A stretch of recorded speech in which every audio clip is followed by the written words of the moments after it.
Assalomu alaykum. Kriptovalyutaga qiziqadigan barchaga tegishli bo'ladi. Xudo xohlasa bu videomiz. Xo'p. Kriptovalyutani texnik analiz qilamiz. TradingView saytiga kiramiz. Ya'ni Bitcoin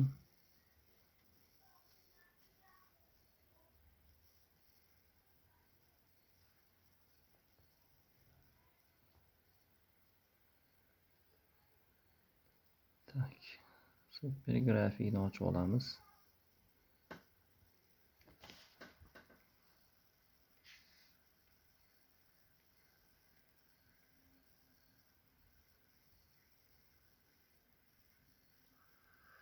Xo'p, bizda mana super grafik ochildi. Tepada time frame tanlaymiz. Sekund, minut, soatlikka qo'yib olamiz.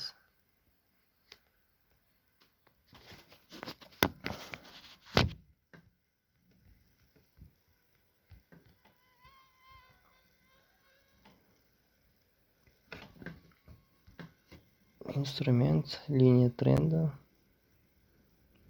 Liniya trend tortib olamiz trendga qarab. Xo'p, bo'ldi.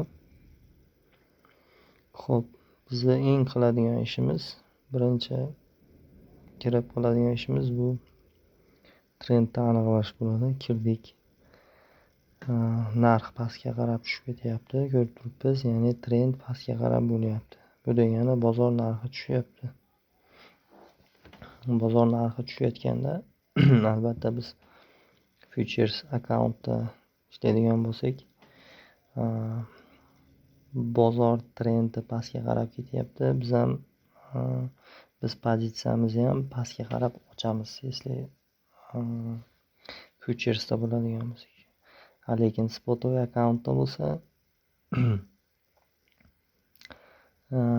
bundan oldingi olgan narsalarimizni ehtiyot shart stop losslarni chiroyli qilib qo'yib olamiz.